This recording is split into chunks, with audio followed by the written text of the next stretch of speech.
Hi friends, my name is Megan and welcome to episode 103 of a Naughty Mess Knitting Podcast.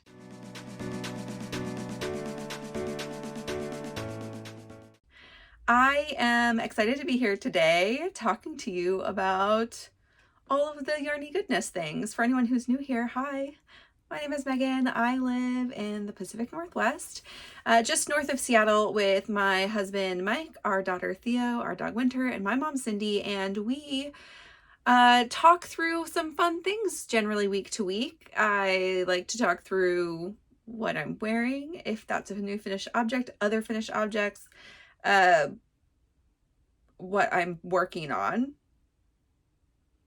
things I'm excited about, acquisitions, books, yeah, those things, all those things. So some finishing energy this week, if you can see what I'm wearing. We'll talk about that in 1 second. And then I finished one other thing. I have also a finished spin and I have lots of whip progress. I do not cast anything on though, so we can talk about that. I talk about my cast on plans like a lot because I'm always planning something new. And I've got to tell you, I think like 80% of the time, it's not true. I either cast on something totally different or I don't cast anything on. Yeah, so much for planning, right? Okay, let's go through what I'm wearing. And I'm going to stand up, but this is the Amoretta Blouse by Isabella Clarke, who is 100 Acre Wool. I knit... Oh gosh, this is like she even says this is intended to be more of a recipe than a pattern. It's a pattern. It's written like a pattern. But the entire end of the pattern is just options, option. So I'll go through the options I selected and I'll tell you a little bit about the other options and maybe a couple plans I have. But I love it. I love it. I think it's so cute. If anyone's on my Discord, y'all help me pick these buttons out. We'll talk about the buttons in a second too, because it was like, I literally sat on that decision for 2 days. So it was hard. It was a hard decision. And I did a really crazy thing to sew them on. Like I did it in a wacky way. So let's just talk about it when I stand up. That's a mostly whole view of me. So hooray. It's so cute. I'm dying. I love it so much. I'll tell you measurements when I sit down because those are my computer and I'm not going to lift that up right now. But yeah, I'm like ecstatic with the fit. I think it's perfect. It's exactly what I was picturing. For anyone who doesn't remember, or if you're new here, this is the color that my entire knitting group is knitting this year. So last year we had Pike Place from Explore Knits and Fibers was the color of the top, and everybody picked like different t-shirts and tops. That one I also don't think people like plan to not match pattern wise, but this year we also did not talk about it entirely, and no one's got the same design. So we'll have different things, but we'll all be wearing this same color, which is Nordlys from ZZ Textiles, Rach from ZZ Textiles. It's her from her Sweater Quantity Library. I think it's still in the library. I love it. There's a little bit of tonality in it. There's like a little bit of like a lighter yellowy green. There's a little bit of a bluer green. This is supposed to be, I think the inspiration is Northern Lights. So it's like the green of Northern Lights. So it's like a really like rich, yeah, green. So here it is. Oh my gosh. Okay, I'm really excited. I took pictures, so when I sit back down, I'll put the picture up of what I just took when I was outside in my yard. And yeah, I'm pretty floored, pretty excited. It turned out really exactly how I was picturing it, both for fit and like the color and the buttons and just like the overall like look. It's just like so cute. Can you tell I'm like jazz a little bit? Okay, so, and I honestly will probably just wear this exact outfit to flock. I've got some white jeans that are not they're not super tight and they are like straight legged, and so that's probably what I'm gonna wear. So if you see me at flock, this is the outfit, everyone. I don't know which day. We're gonna all wear them one of the days. I'm gonna bet it's Saturday, but I'm not sure. Okay, so I've like this, the neckline is super duper. The buttons are not real. I added this week, and so I'm going to talk to you about how I did it and what I did, and also sewing down the buttons. But I can show you up close really quick. For sewing down the buttons, It's just, the button band is sewed down a little bit, and like, you can't really tell, but the buttons are also just tied on, because I'll tell you about it. Yeah, so what do you think? I love it so much. Okay. Happy times for me. Oh, options that I picked. So I picked, like, this is a contiguously knit design. She does this in a different way than I've ever done a contiguous knit, in that you create two little, like, hills first, and I call them hills because they were green. You're creating like two small sort of triangles with short rows for the back shaping. Well, I'll show you the back in a second. And then you join across the back. You know, you cast on stitches with those two little mounds, and then you start your contiguous construction design, which is this, you know, like shoulder panel here. And I do think, like, I mean, I could give this like a little bit lower, but I also don't really want any more cleavage than that. But this is supposed to sit like on top of your shoulder. I think it's okay. But you like don't do increases, and you're doing increases on either side while you knit flat across. And then eventually you get to this set and sleeve motion where you are still knitting flat across. I've also knit in the round for contiguous. But you're knitting flat across, and you're doing just sleeve increases for a bit, no body increases, which allows the sleeve to grow in this sort of, in a cap.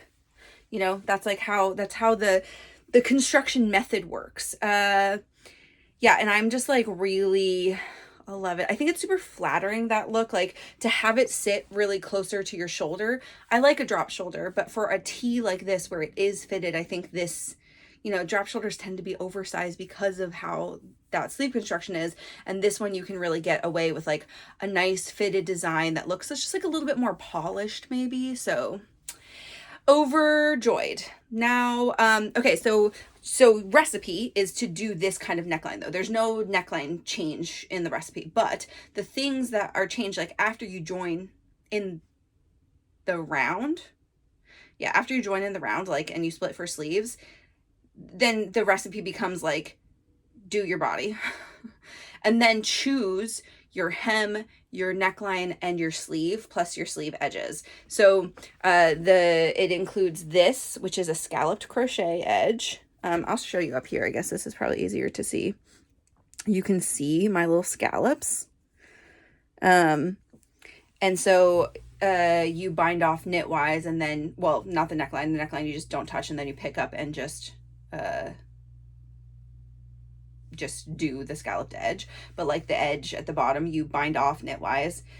And I did go up a needle size to bind off. I bind off with a crochet hook if I'm going to do it knitwise, so I always do that. So I think I bound off, like, I think this is I'll look when I look at my notes, like a 3.75 millimeter needle I used throughout, or something like that, maybe 3.5. Anyway, I went up to a 4.5 to bind off. I think that's what I used, just so I could do a bind off without worrying about every single stitch, but knowing that it's going to be a little bit looser. I think that was the right move, because this is not very tight. These sleeves I did with like what was recommended. I think like a 3 point. I did whatever the same size as my body to bind off with the crochet hook, but then I used whatever size, you know, was recommended for the scallops. I actually did go up one needle size for the scallops of this too. I think I went up to a 4. So I just use a lot of crochet hooks with this. 1 needle size for knitting. Oh, 2, because I did the button band. But anyway, I had to finish the button band before I could do the neckline, because you can see here, you start your bind off, or like, you know, your edging at the button band. It happens to be the right number of stitches in pattern to like just have 1, but you also end it here with, you know, that's the end of pattern, is the button band. So you need to have the button band done. That's all I'm saying, before you do your edgings on these two. So I had done the sleeves early, knew I liked the fit of them, but then I just adjusted my hook size so that it wasn't pulling quite so much. And I think it lays really nicely. So let's sit down and talk about sizing and stuff. Okay, so let's talk sizing. Size 5, a 44-inch bust. Recommended ease is 0 to -2 inches. So my bust is like 46 inches, so that is the appropriate size. It was a 3.75 millimeter needles for the body, And like I said, this is ZZ Textiles silk sock. Oh, I didn't tell you what type. It's silk sock in Nordlies. It's an 80/20 superwash merino silk blend, 400 yards for 100 grams. So I ended up using, let me do the math here, less than 3 skeins. I have like 3/4 of a skein left. This is it weighed in at before buttons. So I weighed it before buttons. So there's like a little bit of extra yarn, and I have to just do the totals of what's left, etc., etc. Because, you know, ends and weaving and stuff. So a little bit more than this, but just the top with the button band, but no button sewn on, was 234.7 grams. So it's 938.8 yards. So in like a lighter fingering, you probably get away with 2 skeins for this size. Any size below this, I'm sure you could get away with 2 skeins, but I also added a ton of length. So that would have, I think, like, I had looked at the numbers knowing that I didn't know exactly what I was going to make. But when I picked this top, I was like, okay, well, I definitely won't use 3 skeins. And 3 skeins for a tee for me would be something that's like either a lot denser or just a lot bigger. But I often am like, my size is just on the cusp of like, I need more than 2, but I don't need a lot more than 2. So if these skeins both had overages, then I actually don't think there was that much overage in these. But either way, then, you know, I probably only have like 80 something grams left. But still, that's a lot of yarn. I can make socks or something in the future. But anyway, love it. Love it, love it, love it. My measurements that I ended up getting was actually a little less than the 44 inches. I did not gauge swatch. I was just gonna go for it. I am a slightly smaller, so it's 40, it measured flat just over 42 inches in the bust. My underarm to hem, I have 11.5 inches. This called for 9.5, and I don't think this top is very long either. Like, it sits where I want it to sit, but it's not like, it's maybe just full length, right? So like, it was very cropped what she wrote it as, just so you know, if you're like looking at yardages, this is pretty cropped. The bicep is 13.75 inches. That's where I would have given myself just a tiny bit more room. If I do another one, we'll talk through other versions I want to make in a second. The length from the top of shoulder, though, when it's laying flat to the hem, is 20.5 inches, which is just 11.5 and 20, somewhere between 20.5 and like 22 is perfect for me, like lengthwise. And that just depends on like how the underarm is, because this is more fitted. The 11.5 is great, but it's not super long. The V-neck depth I measured from the top of the shoulder. So because this has the scoop of the short rows, is higher up than the back of the neck, which is actually kind of nice, because then the back of the neck is like not choking you, but you know, not like touching way up high on the back of your neck where it might make you hot. It sits down a little bit, and is, oh, I didn't even show you. I didn't really turn around. I can like swivel around in a second, but this is 6.5 inches. So that's really nice. The Calm Down Cami, I think, measured in at like 9 or something. Like, it's so much lower. Like 6.5 is great. It's still quite scoopy, but like, I don't feel weird about wearing this to work. Okay, let me just swivel really quick so you can see the back. See how the back has like that like semi scoop, you know, so it's not like way up high. It's really nice. The silk sock is breathable. It's a little bit shiny. It feels really soft. I think the stitch definition is pretty good, but like, you know, I don't know, looks normal. It looks normal. I love it. Okay. Let's rate it, and that's when I'll tell you my plan. So yes, I would make this pattern again, 100%. I thought that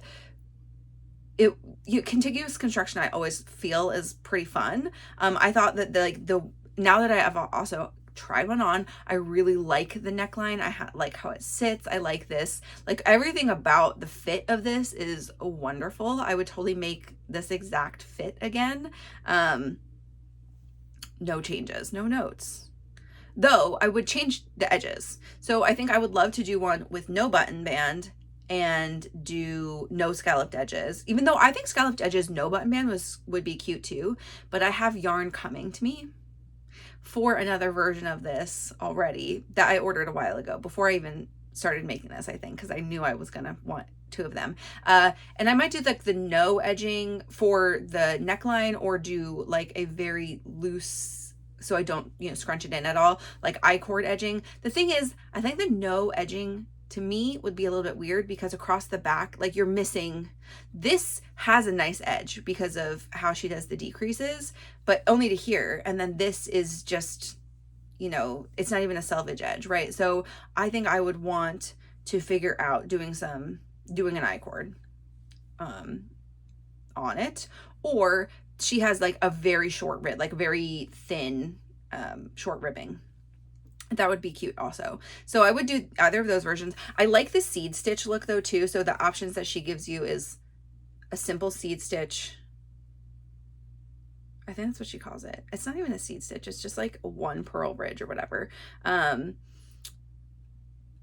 then a ribbed, and then the scalloped edge. And I think you could easily sub in also an I-cord, or yeah, which would be nice. I think even a rolled edge would be nice on this one. I hate that, but I do think that they like look pretty cute. So yeah, but I want to do a red one, no button band, just like very simple with the simple finishings. Which that red yarn, I don't know when it'll be here, but it'll come one day. Okay. Yeah, but overall, like, and I would definitely make this again. I already have plans. There is a long sleeve instructions also, and I totally think this would be really cute long sleeve in like a really, this would be cute variegated yarn, especially if you didn't do a button band. Like, you wouldn't lose any of the details, and it would just be like nice and simple. For a v-neck top, this is like, this scoopy v-neck is maybe my favorite. Like, I just really think it's flattering for like my shape and stuff. So yes to the pattern. Making it was fine. It was fun for the most part. I was a little, anything finger eight tops are always a little sloggy, and I did have to like kind of convince myself to finish the body just because I wanted it to be done at 9.5 inches, and then I tried it on and I was like, that's hilarious. No. So just knowing that mentally that I'm gonna have to add like is fine. And it is quite a lot of flat knitting because this is such a scoop. So there is that too. Like, you know, it's the nice thing about crew neck sometimes is you're knitting in the round for a lot longer, but you know. Yarn. I would definitely use this yarn again. I think I want to try a 50-50 merino sock blend also to see how different that feels. But like 20% silk didn't feel different. Didn't feel different on my needles. Didn't really feel different on my hands. It feels nice and soft. Yeah, so there's nothing like, I don't know, there's nothing that I'd be like, it's a summery yarn that doesn't feel very summery when you're using it. Do you know what I mean? So like, I think that's like it is a nice thing, because I wasn't like fighting with cotton or getting like the fatigue from some linens and stuff. So yeah, overall, A+ for this whole make. I'm really excited about it. Oh, buttons. I forgot. Yeah, let's talk about this, because this was a trial yesterday and all the days. I'm not going to flash up all the pictures. If you're on my Discord, you can go back and see them. I did ask for a vote, and there were 7, and I even had less than that and some different options that I sent to my knitting group. And I got to tell you, there's 9 people in my knitting group, and I think like 6 or 7 people answered, and almost everybody gave a different answer. I was like, you guys, this is not helpful. There's no kind of unanimous thing. When I put it on the vote, I had 7 options. This was option 6, and 6 by far had the most votes, like 9 to, you know, I think 4 was the next closest.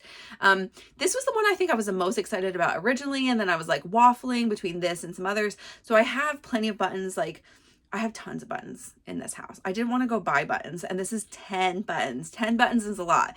My original first plan I really wanted to have, I'm not even going to show you them because they're so perfect and I love them so much, but I only have 6, as I got buttons when I did a yarn swap with Bex from New Zealand, and she gave me some New Zealand Puna Shell buttons, and they were perfect, and they would have been really nice with this, and they would have been dark though. I do think I love the idea of this being like white buttons with white pants with like, you know, like, I don't know, it's like kind of a crisp sort of look. But there was only 6 of those. And so that kind of broke my heart. And so I was sort of like, what do I want to do? I have some buttons that have mother of pearl on the back of them and other things like that. And I had buttons that had 2 holes, no holes like this. I don't remember kind of, you know, this button type has a name that has like the little thing on the back. And some 4-hole buttons. Those are all the options. I had light buttons, dark buttons.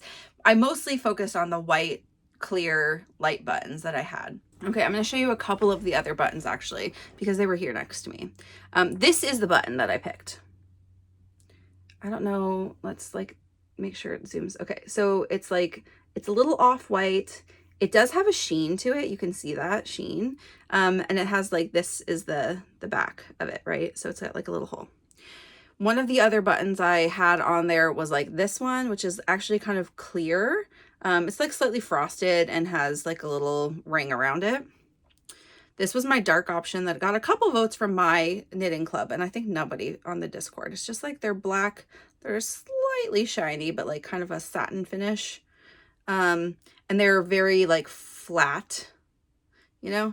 And then this very traditional 4-hole button that has it has like a mother of pearl or like a pearlescent sheen on the back. Like the back is you can kind of see is like white, and so when you flip it around, the front has like a shine, like it does catch the light. These are pretty. So I had 10 of all of these plus some other versions. Oh, one of them was actually really cute. It's like, it looks sort of like a flower, and that one that got a bunch of votes too. Similar style to this one, slightly smaller, which maybe, guys, I look very dewy today.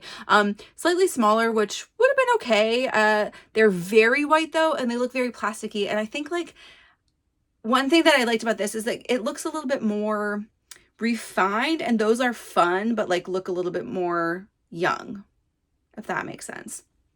So how did I get these guys on? Let me tell you. I took this.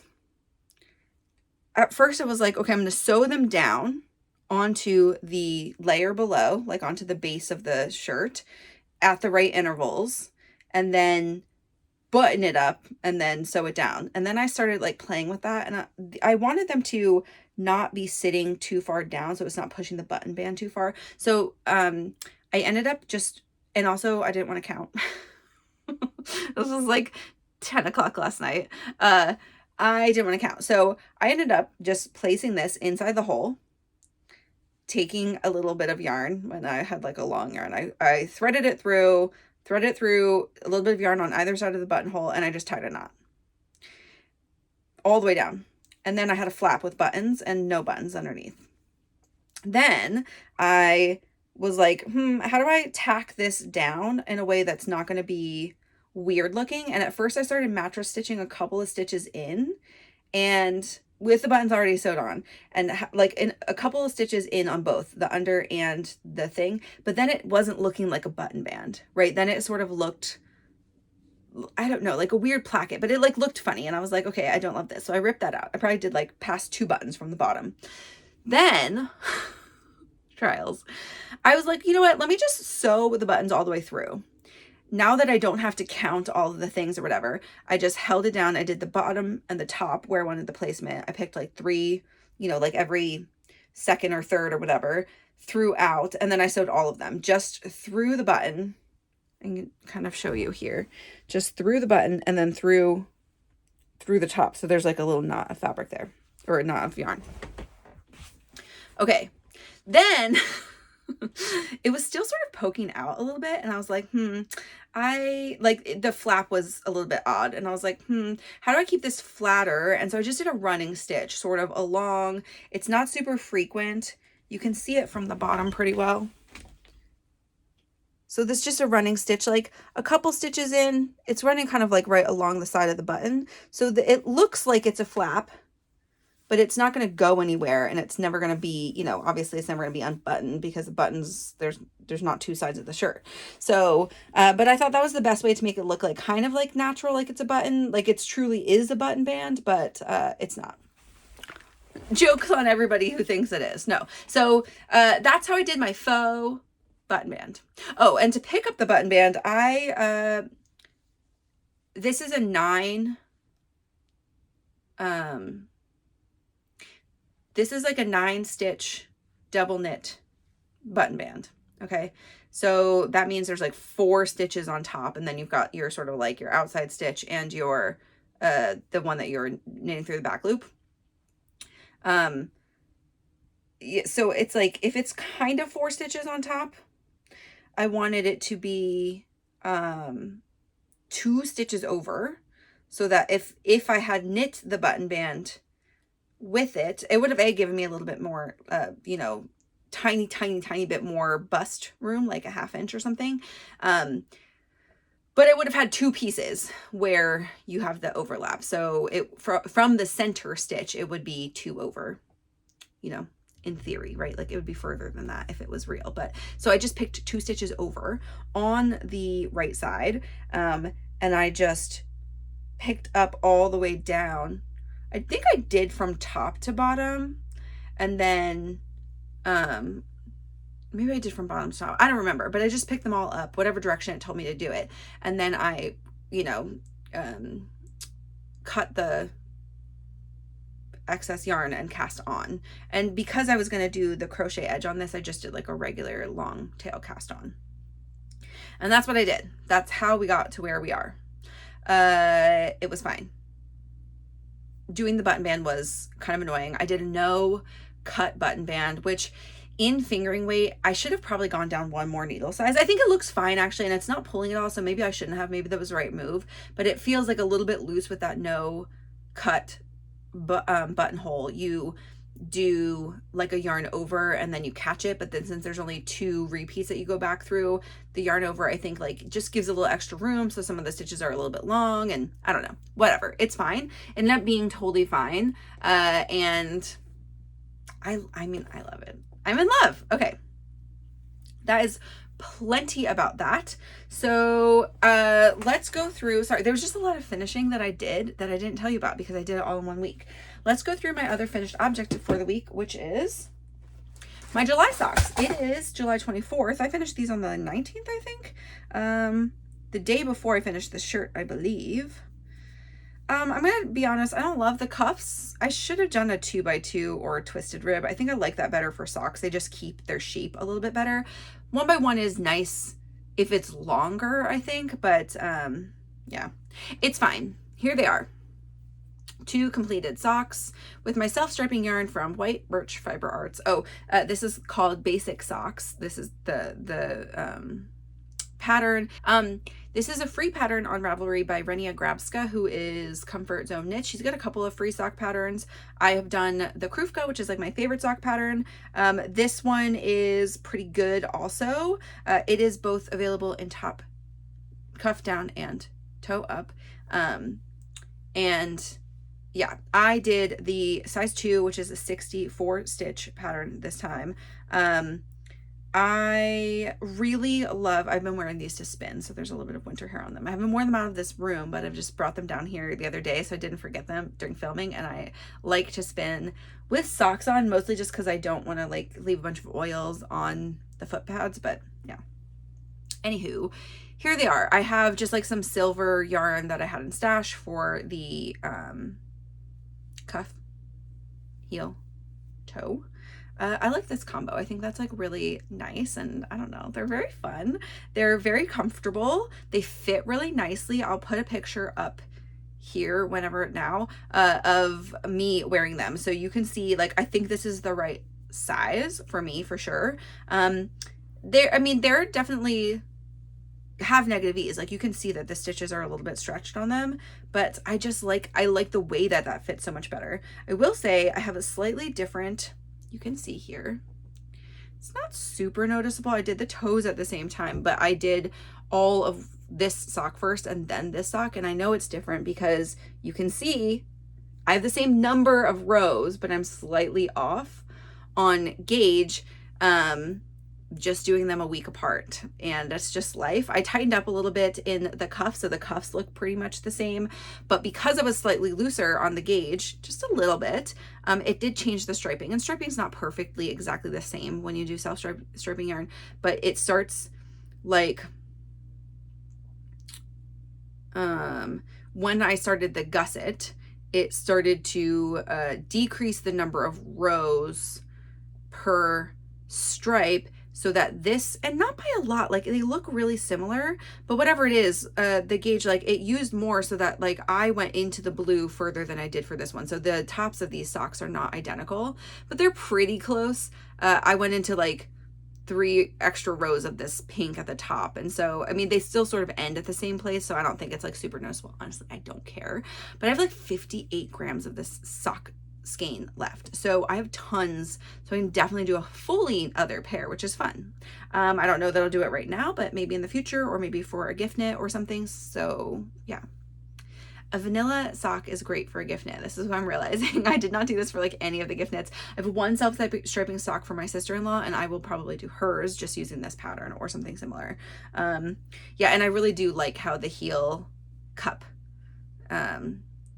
worked, and the number of stitches and just like the look of it is really nice. That is all for these socks. These socks were a joy to work on, very like just fun and easy and not a lot of thinking, and I will make them again, and I will do them concurrently because this is what I've learned about myself. I know this, and this is why I typically do this. I need to be doing these socks, like switching back and forth, so that my gauge in any day that I'm working on them is going to remain consistent in those same places in the sock, because it just does change a little. Maybe I need to work a little, like I think I was watching TV, or I was doing something different while I was knitting on this sock for a lot of the gusset increases, and it's like I needed to just be focused a little bit more on it, I think, to keep my stitches nice and tight. That's all we got there. Let's just do the last little piece of these, is the rating. So yes, I would make these socks again. Maybe I would try the cuff down. It just depends on what I'm feeling for cuff down toe up at that week when I cast on socks. But I would probably try to see if I like the, like, you know, I'm sure I would like the fit as much, but just like it depends on the yarn, I guess. For self-striping, I really like a toe up. I guess it doesn't matter. Probably it's the same, but anyway. Would use again, great free pattern. Yarn, I've got some more of this. I don't have a ton. I would use this same color again. This is called Release the Kraken. It's just a fun color. I like the white birch. I like all, I've tried several, two or three different self-stripping yarns from them, and they are they are even different kinds of self-stripping. So like this one is, I don't know what we would call this, palindromic yarn. So this would go in either direction. It would look the same. And then I've got some that I have at least one pair that is just like a, you know, 5-stitch color order, and it doesn't repeat. Like it doesn't go back and forth, you know, which is kind of fun to have 2 different things. Okay. And I don't remember what, I mean, maybe I'll put it up here. I think this is just like an 80-20 superwash nylon blend. I have 4 projects on the needles and hooks then, so we have tons to go through, but I'm really excited to show you what they are. I'll do spinning at the end. So this is, yeah, progress. This is the front side. This is the Battenberg mini Battenberg that is by Gina Rockenwagner, and this is from Mini Pom, the book. You guys, I feel so dumb, but I've never looked before. On the back cover of the Mini Pom, and I've never bought a Pom magazine. I know they're not in print anymore, but I had never bought one. So I didn't know that you can get, at least for the book, you can get the virtual versions of these also. The book is great to look through and get inspired, but I am an on my phone person to look at the pattern, and I was being real annoyed about, like, it gives you the order to sew this in to start, and I was just like, ugh. I was just like getting like, I have to flip back a bunch of pages, I have to like double check. Anyway, I put it on my phone. It comes in 2 parts, the first half of the book, the second half of the book. Very easy, whatever. So yeah, this is so cute. I laid this all out. I picked the color order of stuff. It's, you know, kind of hodgepodgey. There's not like, you know, it's not a strict order of anything. You know, just trying to have a nice spread of colors. This is the back panel, and it will like wrap a little bit on the sides. Once I'm done these last 2, I wanted to finish this, but I ran out of steam last night, and I realized I cannot work on this late, because as soon as it starts getting a little bit late, you miss one thing on a row, and then you have to like rip back to the whole beginning. And I just was like, I'm too tired to work on this. So I have one more square and then 1/2 square to finish. And then I will go along the bottom, and then I'll go all along this side, and then this will be done. And I think I add the extra rows to the front, not the back, before they get seamed. In theory, you could add those wherever and then continue seaming all in one piece. I'm not really worried about seaming, you know, I think you just even do a single crochet like seam. So I'm not worried about doing that. This is like, you know, it's a granny style object. If it looks a little bit crocheted, this is okay for us. But yeah, so we're moving right along. This is the biggest part of them. The sleeves are, you know, a 4x2 piece here. That's it. So I, in theory, could at least have the fronts together by next week. I don't think it'll be more than that. I don't know if I'll do that order, if I'll just do the sleeves, because those will be like the least thinking. And the front has triangles, and they give you a graph of where to start, but they don't do it for every size. So I feel like I have to map it out a little bit, because there's like an extra square on top, and I don't know how I want to do that. But yeah, I'm really excited. Thea saw this, and she saw this in the bag. I think I had finished to the 3rd row, and she goes, "This is for me." And I was like, you are right. How'd you know? No, I did. I showed her the colors earlier. So I'm really excited how it's coming along. I think it's really cute. You go up a needle size, or a hook size. So now I'm on a 3.5. I think that the pattern is written for 2.75 for the squares, and I used a 3. And I used the 3. Then I just went up. I think, you know, maybe it's 3.25 for the join. It was just 2 sizes up, and I went 2 sizes up. And I think the join is looking really nice. So that's all there. I mean, that's a lot of progress. Mapping them out did not take me that long, actually. I laid them all out. Maybe it took me like 20 minutes. I took some pictures so that I could just use that. I put them sort of in order when I grabbed them, and yeah, here we are. I think it's really fun.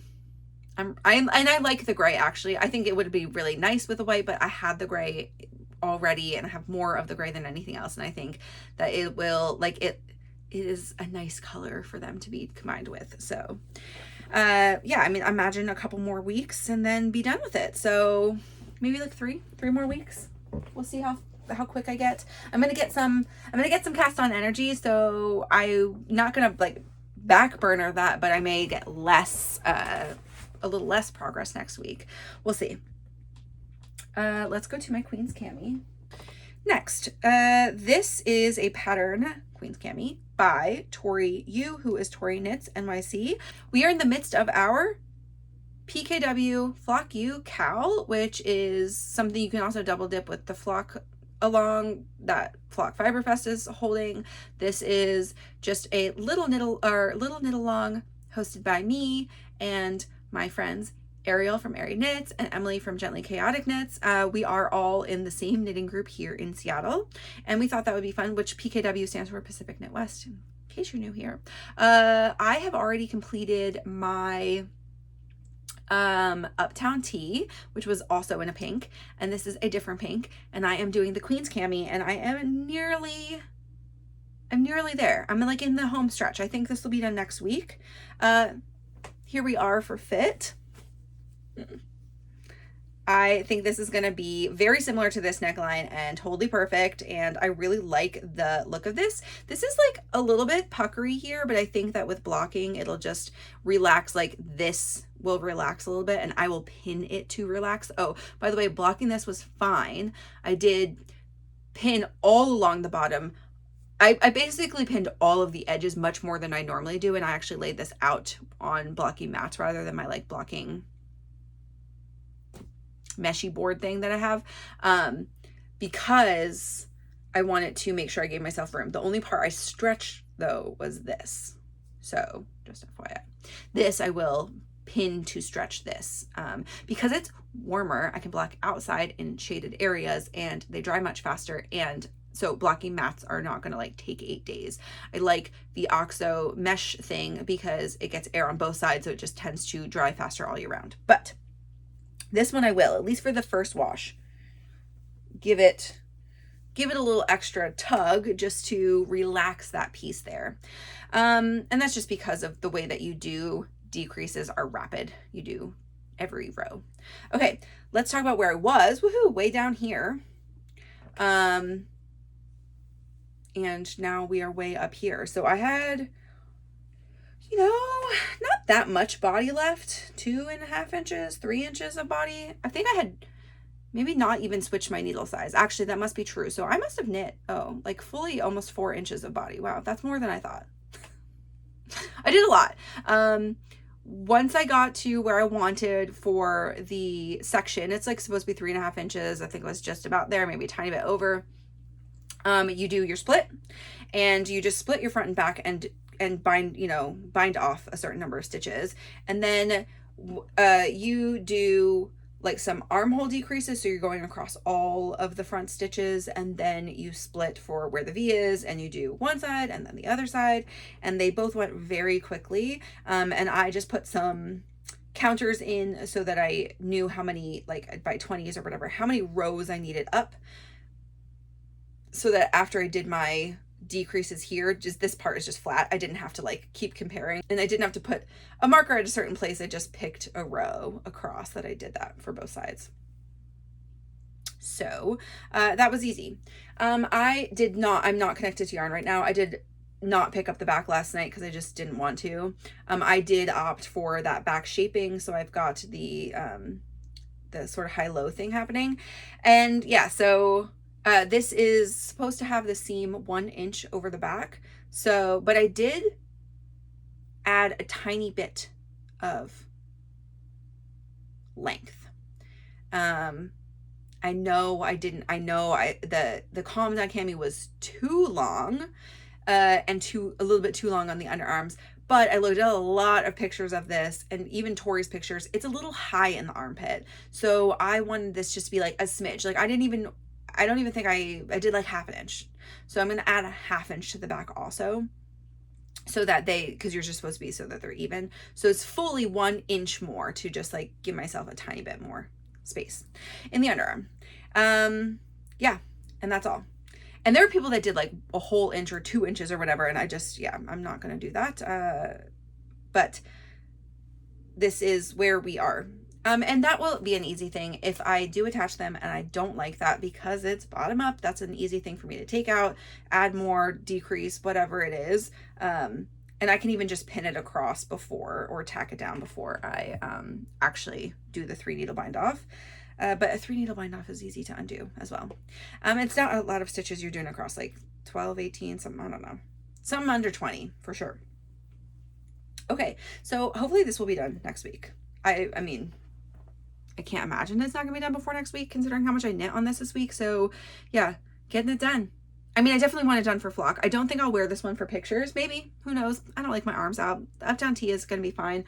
Also would be a nice one to wear all day because it's very breathy, being the silk linen blend. Okay, that was supposed to be, or is, a size 4, 40 inches. And I'm pretty on for gauge, so I'm hoping size-wise that works out. It's really hard to tell when it's on the needles and other things. It feels like it's going to be bigger than that, but I looked at gauge not long ago, or when I switched to the 3.25 millimeter needles, and it looks like it's correct. So we'll see how it fits.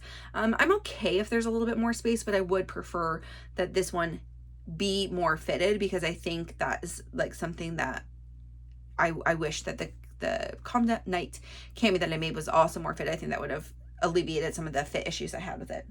Okay, this yarn is the linen sock base from Explore Knits and Fibers in Beet Juice. And this is maybe like the best pink color. I don't know. I love it so much. I think it's like so fabulous. And yeah, that's where we are with that. So very, very excited about it. The next project that I have is my Ripple Crop Top Mini. I think she calls it the Little Ripple Crop Top. Anyway, I'm not doing anything really to pattern, sort of. I'm using the extra small size for the base of this. It looks like a hat. It looks like a small tube. It's very small. It does stretch a ton, and it is fine size-wise for the extra small. This is supposed to be, this is a Jessie May pattern. The ripple crop top that's fingering weight has positive ease. The ripple crop top that is worsted, this is the worsted version, has negative ease. For Theo, this will be positive ease, but I will not block it as aggressively as I would for her if she was bigger. So I will I will block it so it's like this ish, which will be like pretty much no ease on her, and which will be fine, like, and then it'll be sort of fitted, and that's okay, like she's a baby. This is an extra, so I'm using the ripple crop top worsted pattern, extra small, and I am just doing a lot of mods. So the pattern itself, this is so funny, 6.5 inches for the body, but so very cropped, because I just said 9.5 inches was so short. And that was like, I think, for all sizes or whatever is like 9.5. Well, I mean, maybe she does an adjustment a little bit on sizing, but anyway, like a lot of times patterns kind of give one length. I think for something like this, maybe there's slightly different. I could look back, I don't know, in the pattern, but like I did look at it and it was like knit body 6.5 inches. I was like, on Theo, that's short. Like, that's crazy. But her proportions are a little bit out of whack right now. So, she has almost no like underarm to the top of her shoulder is very small because she has tiny, tiny arms. And so anyway, I'm just doing totally different proportions. I think I decided I'm going to make this almost 12 inches. Maybe I'll make it like 11, because I think even as she grows, then it'll look more t-shirt length. It won't be too long, but it won't be too short. That'll give her right now in her current size past her butt, like tunic-y length, which is what I'm kind of hoping for. I didn't want to make a full dress or whatever out of this, but I do want it to be like something she can grow into as she gets taller. And I think that will be good. She'll obviously be growing this way because that her dimensions right now are silly small. But I can always undo the top because it's bottom up, which is really nice. So once I decide I'm ready for the body, I'm going to do the decreases per pattern. And then I'm just going to do, same as like this pattern or like the Queen's Cami. Once you do the decreases, that's fine, but you just do a way shorter, like almost no flat knitting of that, and then I'll do the back up to the same amount of inches that I need, and then I'll bind off. So super easy. This will be a tank top for her. Maybe I'll be done this coming week also with this one. This is worsted weight, so it's going a lot faster. This is also Explore Nest and Fibers yarn in Sagrada Familia from the Spain collection. I actually got this at Rose City Yarn Crawl in 2024, and it's Carlsbad worsted, which is 100% superwash yarn, and it's 218 yards per 100 grams. And I love this base because I love to work with worsted yarn. It's so squishy and nice, but these colors are like, just amazing. They're so fun. And I did quite a lot of work. Like I more than doubled it this week. So, again, since that top part is going to be short, I imagine I will be done with this pretty soon. I've taken both a t-shirt from her, tank top. I think I took a tank top that my mom made for her for fit, and I did some measurements on her so I could see like if I did a little longer, like where certain things would fit. And we'll just maybe try it on her, and if I have to rip a little bit back, this is not a lot of stitches, y'all, like seriously the size of a large hat. So not worried about it. Okay. It also kind of makes me want to knit a hat right now. That's like weird, but like I've been having a lot of joy just knitting it around and not thinking about anything. Maybe one day. And I don't mean that, like, it will probably be soon. Let's talk about the last project on my needles, which has had a lot of progress. Here's my book snake. He's very happy and he's lovely. And last week, I don't have like a cute progress marker because I didn't bring one down, but I will. Here's where it was last week, 2 whole stripes. And we talked through those books. And here's where I am now. I've added 29 stripes, so now I'm at 31. I am not, I think I'm like through part of February, maybe March. I'm not done Q1 yet though, for sure. And but this is much more than I thought. Oh, you can see my non-jogless stripes on the back. I am for sure not gonna catch up very soon, even if I kept this pace, which I don't think I'll keep this pace. I just happen to have a lot of excitement over this right now, seeing how these colors are coming. And it's just very exciting because it's gonna be like all the colors snake.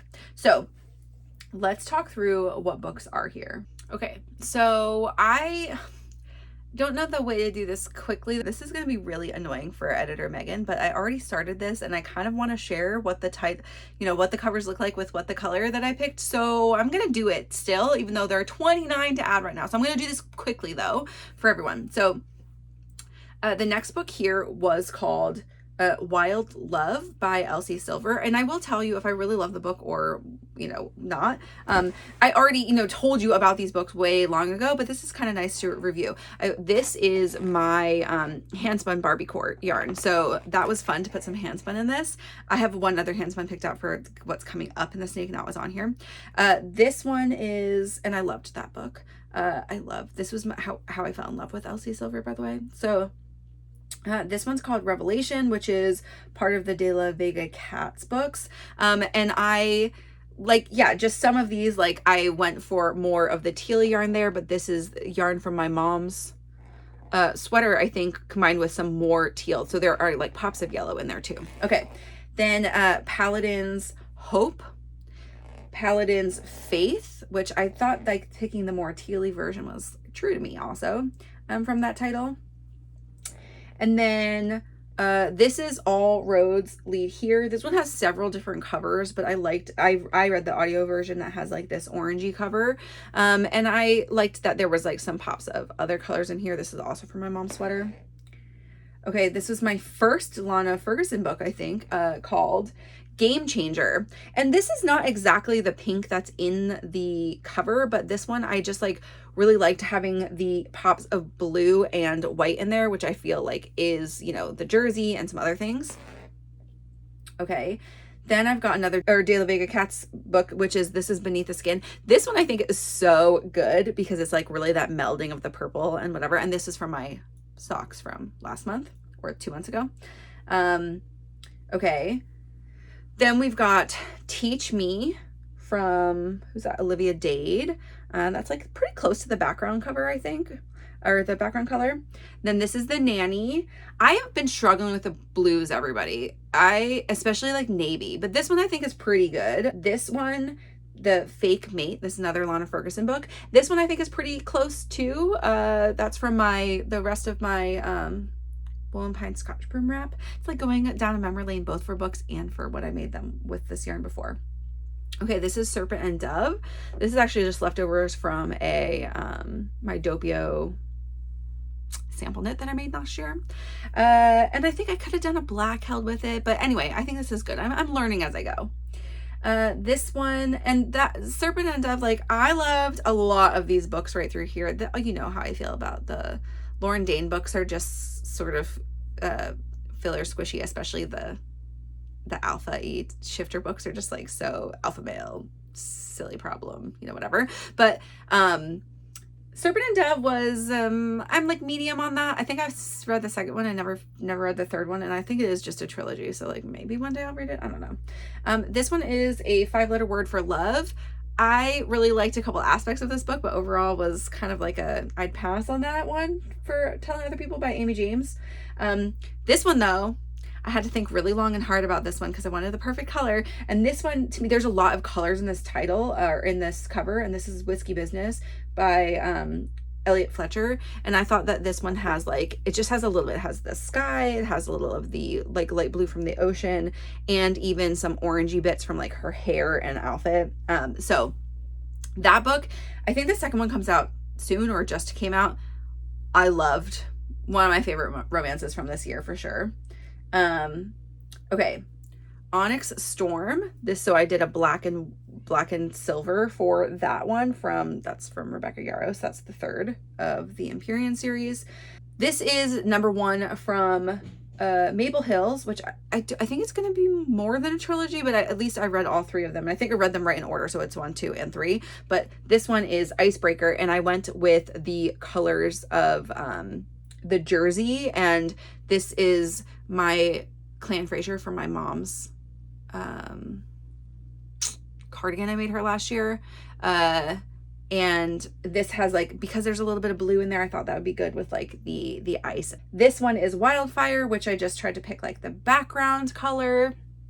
And I think that one's pretty good. This one also, I had to think really hard about. This is Daydream from Maple Hills. And I really loved this. I think I maybe liked the second book the most, but I really liked the third book. And yeah, so this one has, I did a combo of like a more periwinkle yarn and then one that has like a lot of variegation that had like some pinks and whites and darker purples. Okay. Then we're going into book 2 of Rose Hill from Elsie Silver, and this is Wild Eyes, and I also love this book. This was maybe, oh, I loved all of them. I'm reading the third one right now. Ugh. Okay, anyway, I had a really hard time. I wanted it to be a statement orange because that's the cover that I like the most, so that's what I picked. I think that one also has multiple versions of the cover, but yeah.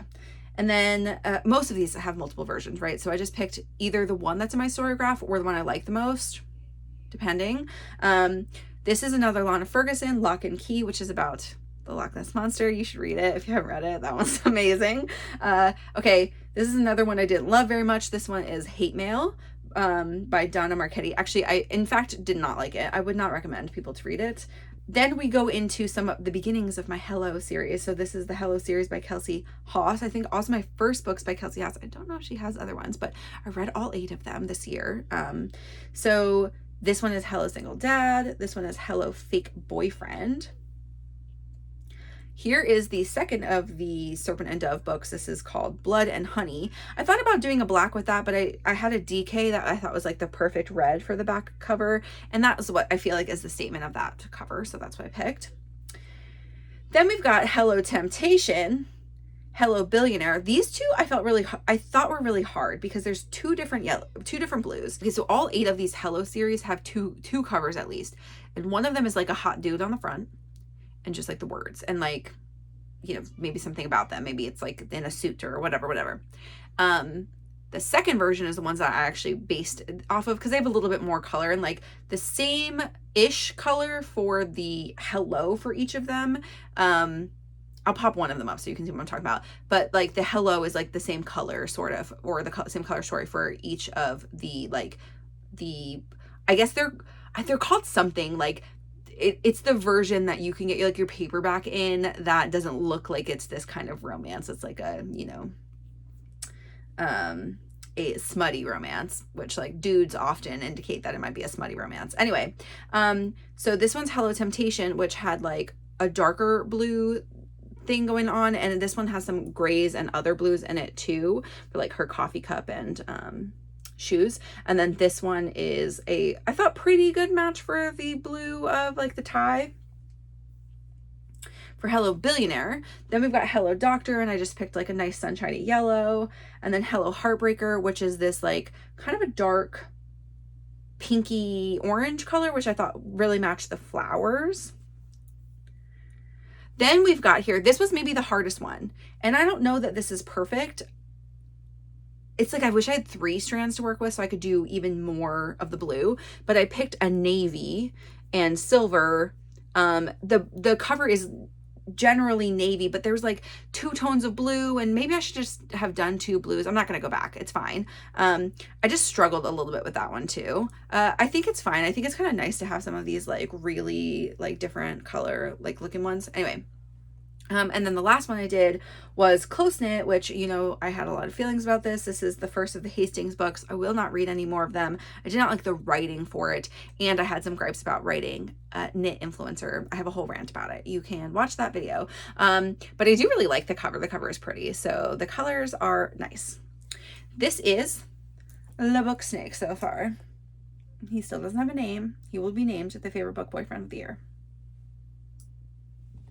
Okay, but I'm really loving it, and I'm like really excited now getting to like wrap him up a little. It's a little annoying to knit, I'm not gonna lie, because you are stuffing as you go. I'm trying to keep the stuffing relatively even, but that's been like sort of a trial, and I'm, you know, sometimes I'm moving it up a little bit or pushing it down or whatever. And then I also have to like flip him and like keep him in my lap. This is now better because I can like just put him between my legs and then he doesn't move while I'm but like when he was kind of small, he was like sort of heavy and flapping a lot. So anyway, here's the book snake. I'm really excited about it. And that's what I have done so far. I have picked out the colors for the next 15. They're sitting under this thing on my desk that I have like room to hide some yarns. They're all weighed, they're in my tracker, and so I'm just going through this week and I'll at least knit those, hopefully. 15 is still a pace that would get me caught up by the end of this quarter, I think. So like that's not bad. If I go a little bit faster, that's fine, and then I'll only be adding, you know, 4 or so per week to the snake, which it would be kind of fun if I didn't have to use this as whip time and instead could tell you books and show you the color when I'm doing my book reviews. That would be nice. Maybe that's what I'm going to try to get to by the end of the quarter, maybe earlier. We'll see how I'm feeling. It is very like potato chippy to do because you're just like, oh, like that was so fast. It's so fast to do one stripe. Let me just do another one. And then let me just do another one. Picking the colors has been pretty fun. So yeah, anyway. Here we are. Okay, let's talk about my finished spin for this week. This is 60% dry, so I'm not going to play with it too much. But I finished what I showed you last week, and I think maybe it was still in the bag. Maybe I hadn't even spun any of it. This is called Vampires of Venice. This is the Into the World blend that I have of merino, 40% merino, 40% superwash merino, 20% silk. It was actually pretty fun to spin. I spun a short forward, 2-ply, just did a traditional 2-ply fractal spin, and I thought it was pretty fun. Like it didn't feel particularly slippery. I thought the silk was really nicely blended throughout, and the superwash merino was not like extra slippery or anything. Like I thought it was just like overall pretty nice to spin. I applied it yesterday. I skeined it yesterday. Put it on the Nitty Knotty, and I washed it this morning. So it's been sitting out for a couple of hours. I am filming this afternoon at lunchtime. So yeah, it looks pretty good, but it is not dry. So I'm going to sit it back outside in the shade and finish drying on it. You can see that, yeah, it's like overall very like bluey purple.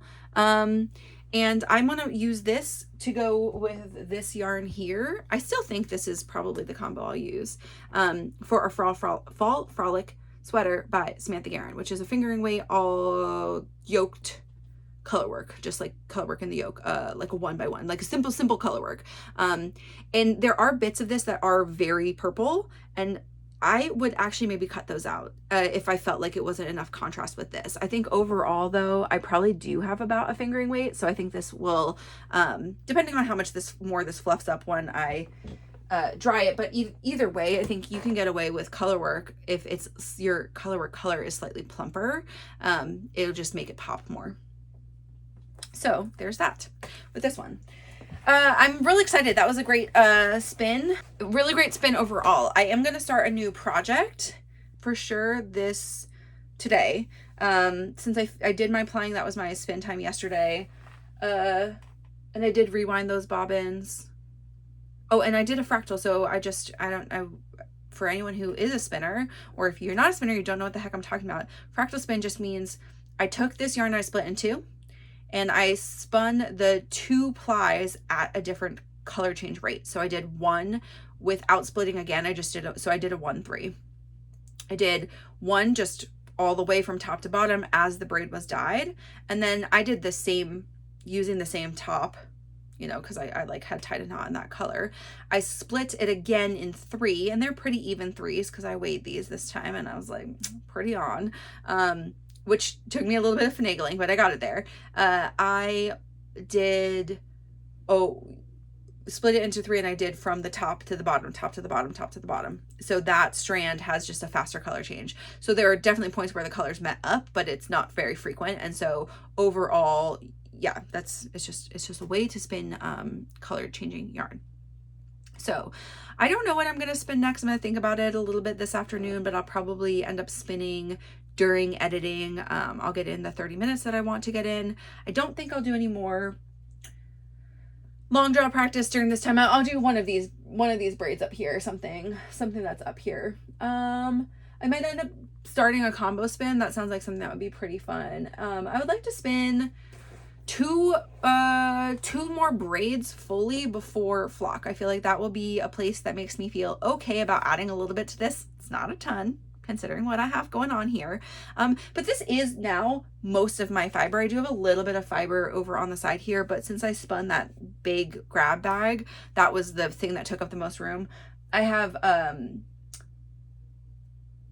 my Q1 paisley knits over in storage. I've got some fin, and I've got a couple of bags that are like just in Ziploc bags. I think I have 4 of those that are just on like a little bit of a shelf. They don't actually take up that much room, and so yeah, I'm okay right now. But if I'm gonna get some bats and stuff, those take up room, and so I might like rearrange where some stuff is so that if I could do 2 more braids out of there, that would be great.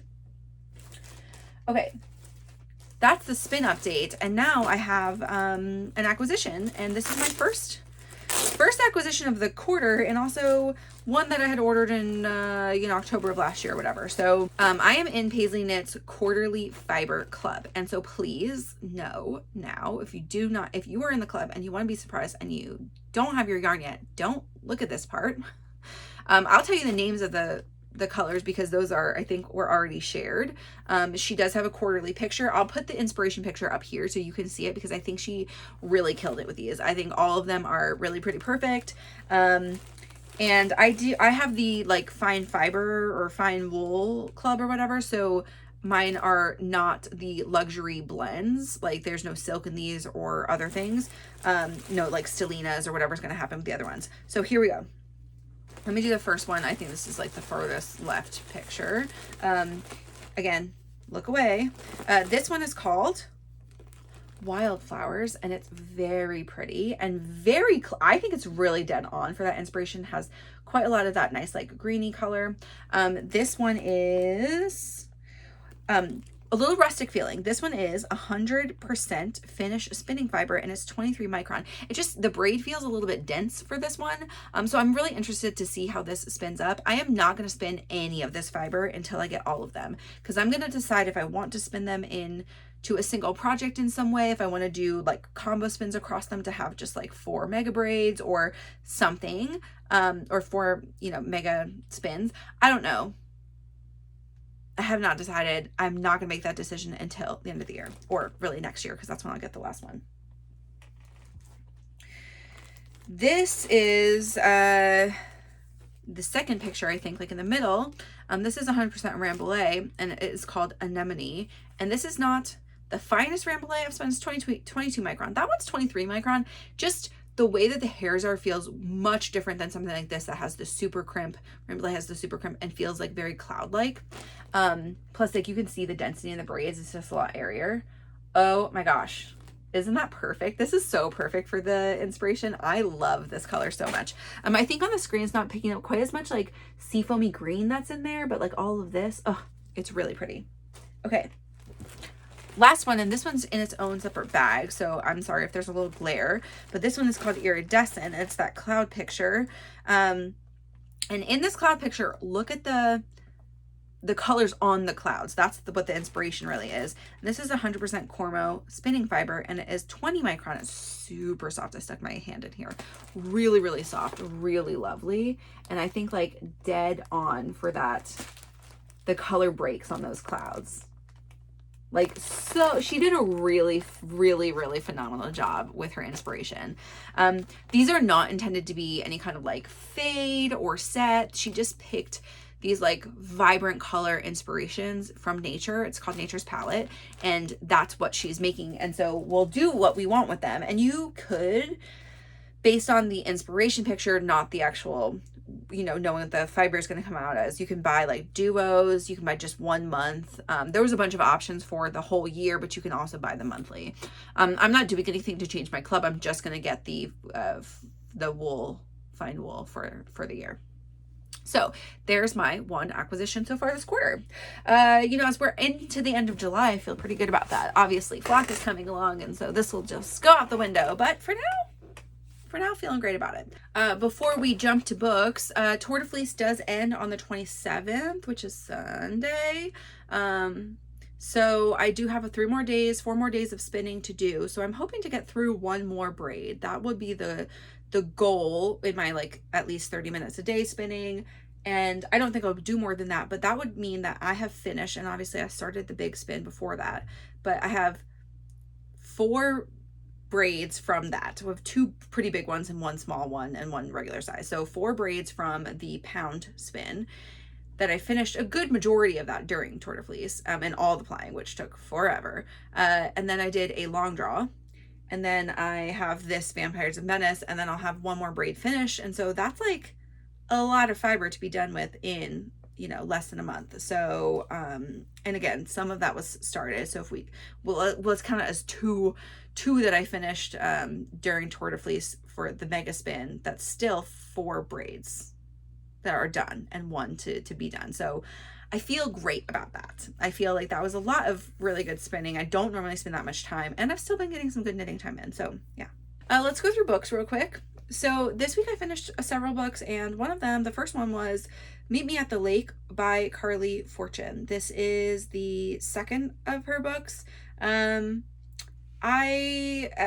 Summer After was the first one, I think, and I did not love that one. I really just hated what the conflict was, and I didn't love the jump back and forth in time because I knew I was going to be disappointed, and I was more disappointed than I thought I was going to be. Sometimes it's like miscommunication, which I find disappointing because that's annoying and feels like a waste of time. This particular one, I really just hated the decisions everybody made in that book. This one I liked more. It's still a go back and forth in time one. If this is her thing for books, I'll try 1 more. If this is her like thing, this is what she does, is write like people who need a second chance because of whatever thing, I don't know that I'll read more, to be quite honest. I don't really love that trope, and I don't necessarily love the way that she writes them. This one maybe more I liked better for sure.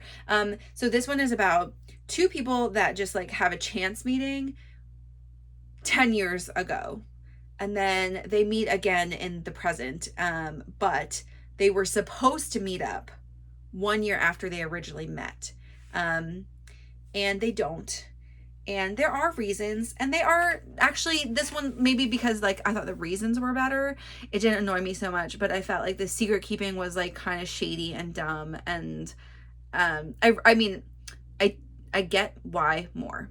I think she wrote about like a mental health issue that is something I don't think a lot of people know about. That was probably pretty prevalent, and a really interesting thing to deal with.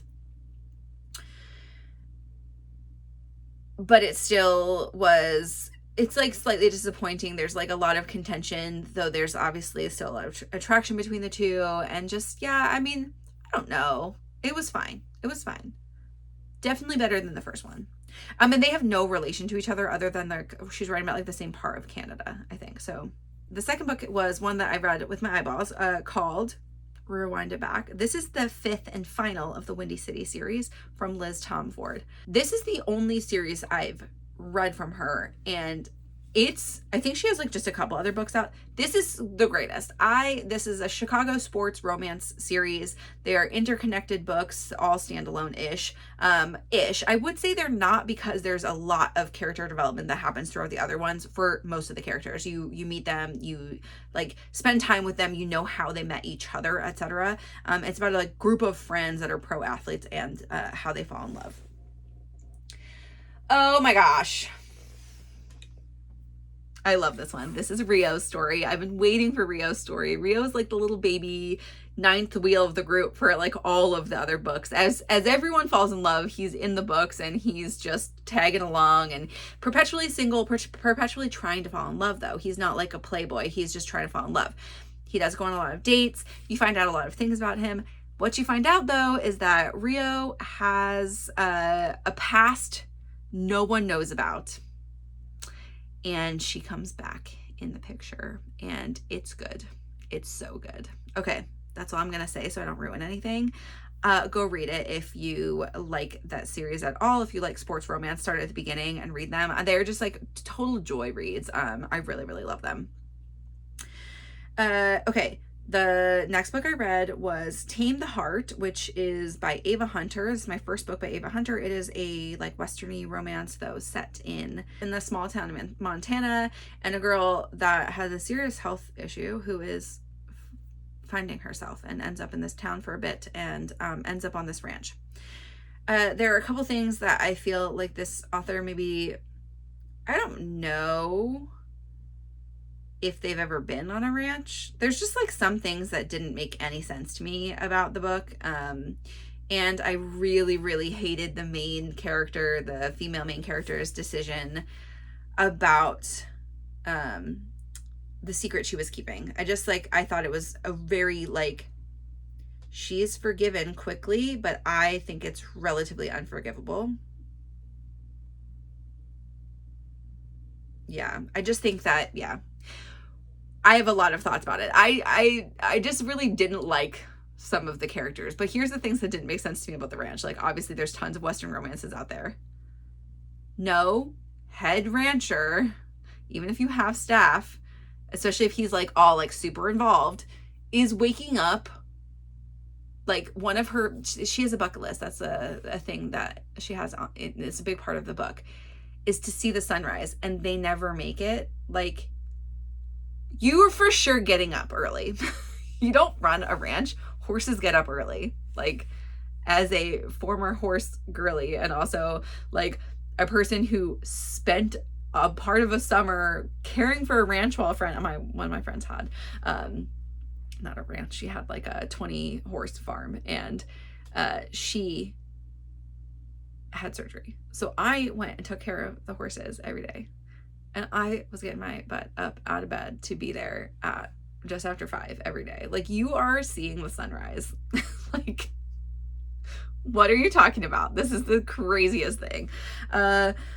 Just some other things that I felt like were a little bit silly. The way that they dealt with some of these other things. There's like developers trying to land grab, and just like some things that I just thought like there were maybe too many issues going on. And I just, yeah, I didn't love it. I don't know that I'll read any more of that series. Like, we'll see. This is a Teddy Hamilton and CJ Bloom narrative. I don't love CJ Bloom as a narrator, so that's also something that's just like for me to know, and also just in case you wanted to know that. But I love Teddy Hamilton, so yeah, I don't know. So as a dude reader, anyway. So very meh on that book. If anyone's read any of her books and they get better, let me know.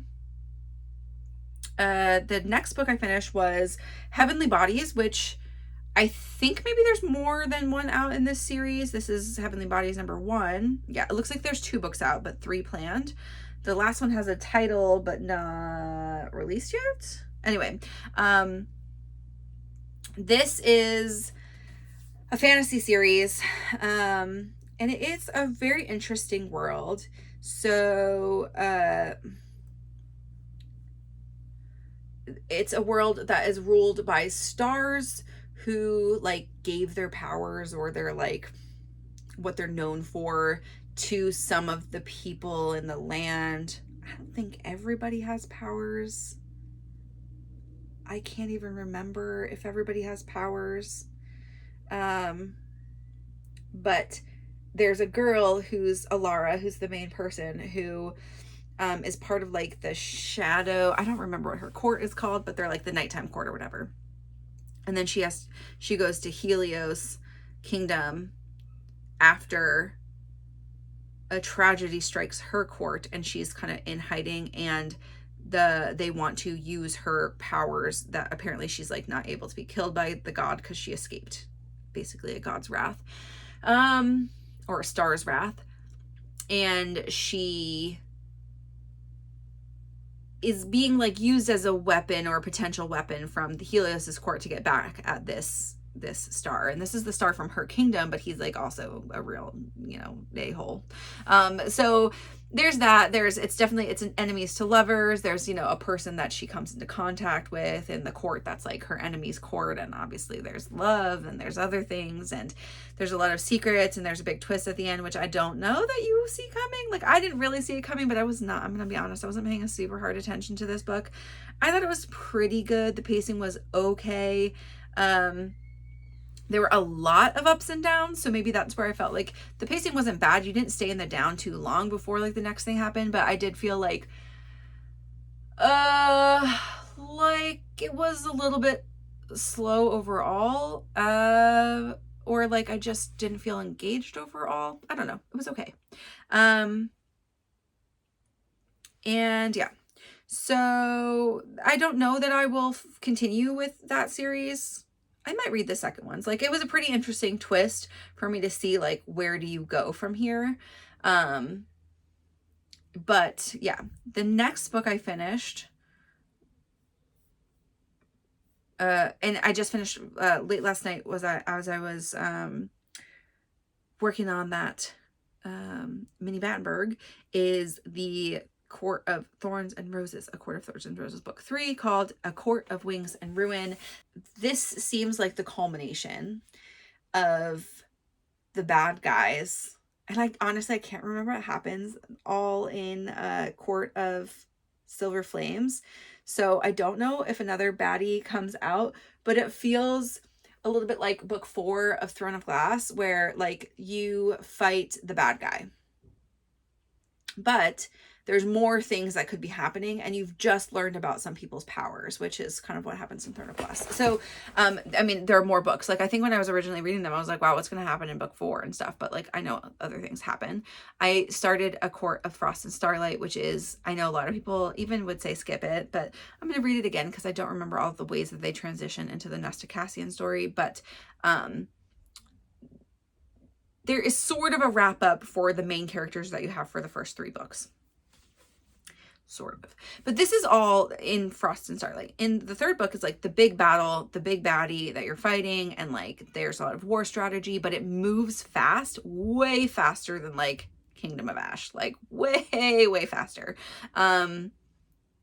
Which is good. It's a pretty long book still, but I really enjoyed the reread of that, because I was just like, I didn't remember all of the intrigue that was happening in the background too. And I was like, oh yeah, when does this person come in? Like, oh yeah, what's going to happen with those guys? And like, don't these people come in and help? And like, you know, I couldn't remember how all of that happened. And so it was kind of fun to reread that one too. So I'm having a great time with my reread for all of my SJM books this year. Okay, cast-ons. I will cast something on this week. I still don't know what it's going to be. Maybe this is why I haven't cast anything on, because I'm not in analysis paralysis. I just don't know exactly what I feel most driven to cast on. I know it's going to be one of 3 things. It'll be my cow cardigan, my no sweatshirt, or my Alpine Bloom.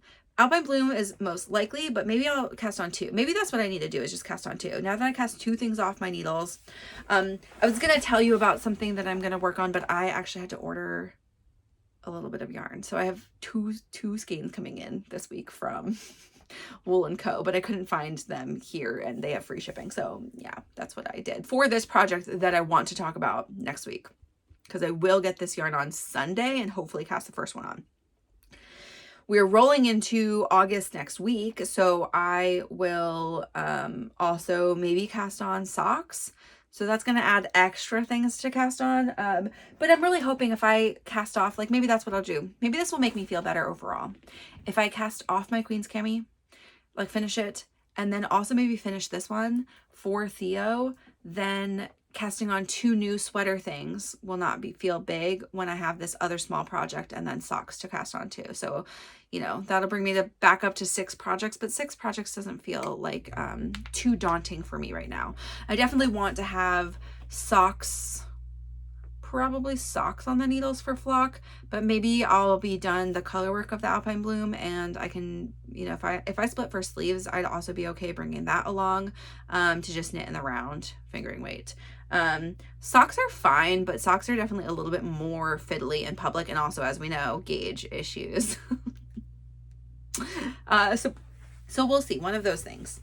Overall, I feel like I do want to have a couple more t-shirt makes though. I think maybe my priority for the fall is that if I have 1 sweater on the needles, or 1 or 2 sweaters on the needles, I also have 2 t-shirts. I think I was doing like, I kind of did 1 t-shirt last year throughout, but I wasn't working on those super hard and whatever. I want more lightweight garments. Just my office is a little bit warm. I want to be able to wear them out places more in the summer, and I don't want to wear DK weight t-shirts. I want some more fingering weight t-shirts. So, I mean, and DK weight t-shirts if there's like some breeze happening through them, like my Colette tee and stuff. So I just think I want to go through in my big board of makes, my inspo board on Freeform. I want to go through and maybe prioritize through the end of this year if I still have some t-shirts I want to add on, t-shirts and tank tops, to make sure that I'm not just filling my queue with test knits. There's one test knit that I think the call is coming out next week for Claire that is also a contiguous design. It's her first contiguous design, and she did a striped version for the first sample, but you could do stripes, fades, or solids. And I think I'm going to try to sign up it's her size 5s go very quickly for her. But I think I'm going to try to sign up and actually probably get something from Flock for it. Because it's that, or I have, this yarn here would be the other thing. And this is just like a tweed yarn that I have pinned for myself for the Ginny cardigan, but I'm not sure if that is my style cardigan. So even though I have that pattern already, like a robe style cardigan is not necessarily one that I gravitate towards like wearing myself, because they look frumpy on me, kind of just like my size and having like wider hips and stuff. So I'm okay repurposing that and never using that pattern for myself. Maybe I'll make one for somebody else in the future, but it's fine. I am okay with that. So yeah, things are going, I really like, I know it's 2 weeks out, but it's only 2 weeks out, y'all. Flock is coming up really fast, and I want to make sure that I have good projects on the needles, like at a good point for Flock. And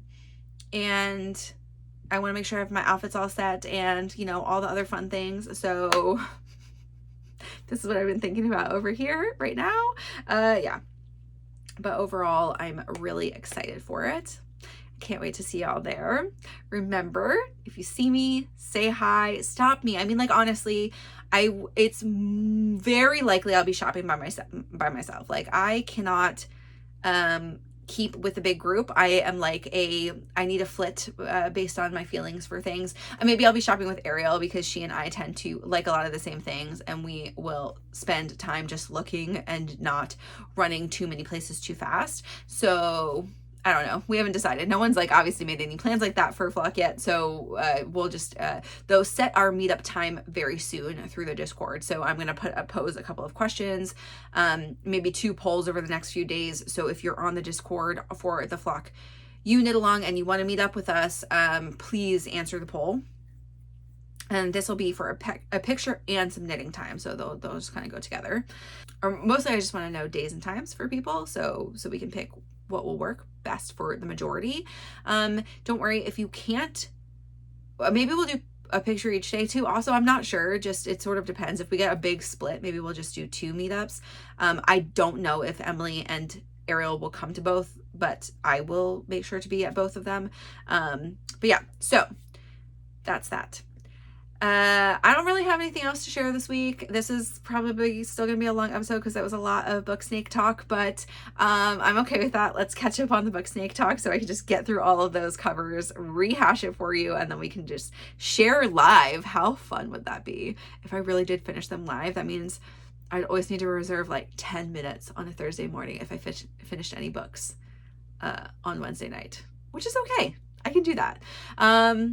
But picking as I go for colors will be a slightly more annoying, but I have these bins now. I've sort of sorted some of my minis and leftover like scraps into color stories. They were all in one big bin, so it's a little easier for me to find what I need without making a mess in them. So hopefully that'll be good going forward. Okay, thanks friends for joining. As always, I've had a great time talking to you. Please let me know what you've been working on during this episode. Let me know what you think so far of the book snake. You can always comment on the projects, etc. And then if you have any votes for what I should cast on, you guys can always influence me that way too. It's always so good chatting with all of you, and I love to keep the conversation live below. Let me know if you're coming to Flock. Even if you're not joining the knit along, that's totally fine. Let me know if you're coming to Flock, and I would love to make sure I get to say hi to you. Until next week, please take care of your bodies, get up, stretch, and I hope that you have a lot of good fiber progress, whatever kind of fiber art you're working on this week. I'll talk to you next week. Bye.